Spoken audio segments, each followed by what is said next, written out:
Saudara yang dikasihi Tuhan, selamat pagi. Sebelum kita mengawali aktivitas kita hari ini, kita ingin disapa oleh firman kehidupan.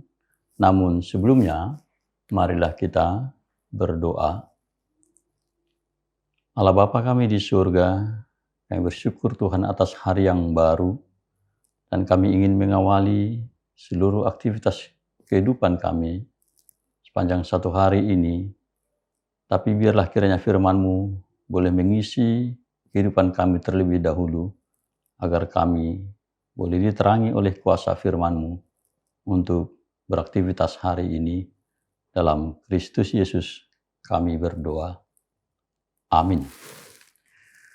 Saudara yang dikasihi oleh Tuhan, firman yang menjadi dasar perenungan kita pada hari ini tertulis dalam Nehemia 4 ayat 14. Dikatakan demikian, "Ku amati semuanya, lalu bangun berdiri dan berkata kepada para pemuka dan para penguasa dan kepada orang-orang yang lain, jangan kamu takut terhadap mereka. Ingatlah kepada Tuhan yang maha besar dan dahsyat, dan berperanglah untuk saudara-saudaramu, untuk anak-anak lelaki dan anak-anak perempuanmu, untuk istrimu dan rumahmu."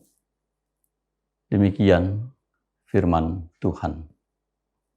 Saudara yang dikasihi oleh Tuhan, kalau kita berbicara atau mengenal Nehemia, maka kita diingatkan dengan tokoh yang luar biasa ini yang menjadi pemimpin umat Yahudi pada abad ke-5 sebelum Masehi. Ia awalnya adalah juru minuman dari Raja Persia yang bernama Artasasta I. Namun kemudian ia menjadi gubernur Yudea. Perannya yang luar biasa itu yang menggerakkan umat Israel untuk membangun kembali tembok Yerusalem.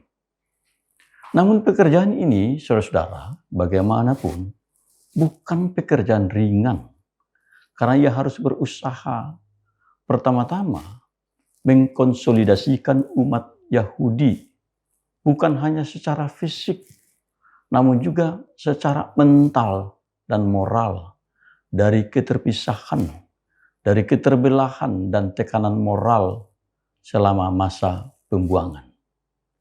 Persoalan kedua yang tidak kalah ringan adalah ancaman dan gangguan dari pihak luar, terutama dari orang Samaria, yang ketika itu dipimpin oleh Sanballat sebagai gubernur Samaria. Pembangunan kembali tembok Yerusalem bagi mereka adalah ancaman dan gangguan atas kenyamanan dan keamanan mereka. Oleh sebab itu Sanballat dan orang-orangnya berusaha melakukan teror dan ancaman. Mereka melancarkan perlawanan psikologis, fisik, dan bahkan politik yang signifikan terhadap komunitas Yahudi. Tindakannya bertujuan untuk menghentikan pembangunan kembali yang dipandangnya sebagai ancaman terhadap pengaruh regionalnya. Saudara yang dikasihi Tuhan, Nehemia sadar betul bahwa umat Yahudi terpengaruh dengan teror dan ancaman itu.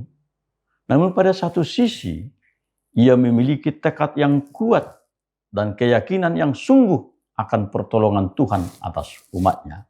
Itu sebabnya ia berkata untuk menguatkan mereka, "Ku amati semuanya, lalu bangun berdiri dan berkata kepada pemuka dan para penguasa dan kepada orang-orang yang lain, jangan kamu takut terhadap mereka.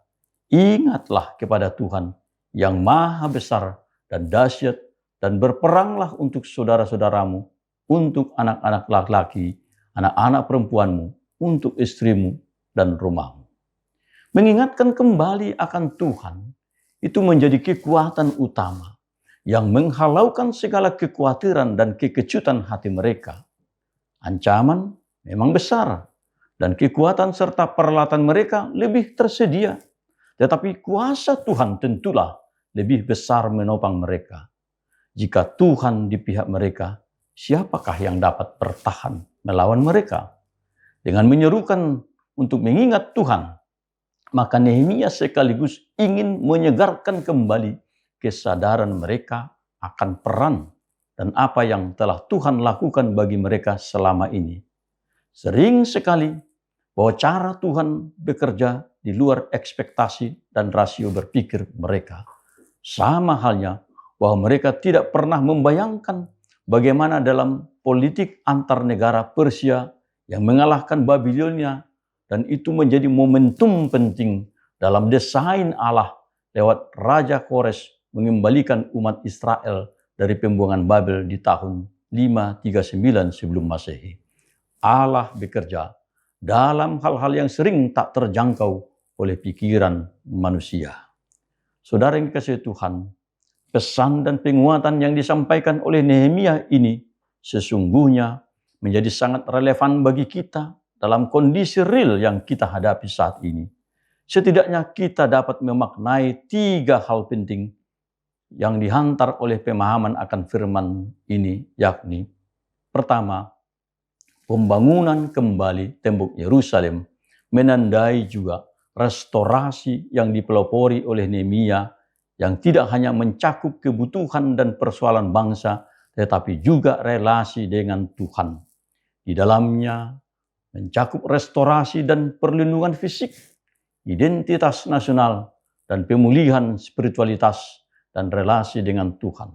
Setiap waktu kita membutuhkan restorasi dalam hidup kita untuk tetap memastikan bahwa kita memang membutuhkan pemulihan, perbaikan, dan penguatan dalam relasi dengan Tuhan dan dengan sesama.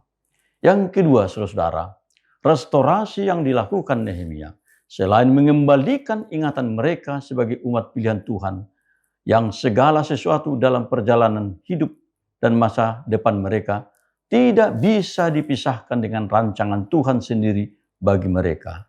Kita juga diingatkan bahwa setiap orang di antara kita memiliki tujuan dan di dalamnya ada peran dan tanggung jawab yang harus kita penuhi, dan itu hanya akan dapat kita lakukan bila mana kita terus terhubung dengan Tuhan.